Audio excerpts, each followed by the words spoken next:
Nakadawat og 5 ka kilong bugas ang magtiayon nga sila Jocelyn Acopiado, 46 anyos og si Jaime Acopiado, 72 anyos, parehong residente sa sitio Canaas, Astorga, Santa Cruz, Davao del Sur. Ang maong ayuda gihatag human sila namatayan og kamanay nga kasamtangan nakahaya karon sa ilang lugar. Una niini, gisaysay pa ni Jaime ang ilang kalisod ug kawadon sa pinansyal human sila nabalaka sa dakong bayronon sa lungon nga mokantidad sa kapin 12,000 pesos.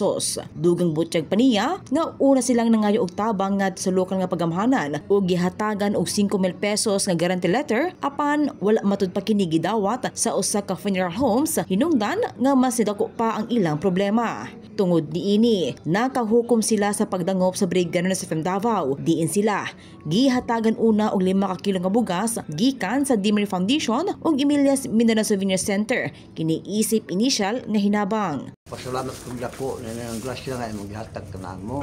Murag lakop ko ni karon din siya ang brigada mga tabang sa among mga kalisod nga gatubang karon ma'am. Importante kay puli ma'am kay mamali makahatag na mo kasubad-subad po sa among gamay nga problema kay naaman mi makauli naman ipaliston. Mao na ako kay pasalamat ani ma'am. Og alang usab sa gustong paabot og tabang pinansyal alang ngadto sa magtiayon, mahimo lamang ipadala pinaagi sa GCash number sa 0969-40-501. In the heart of changing lives.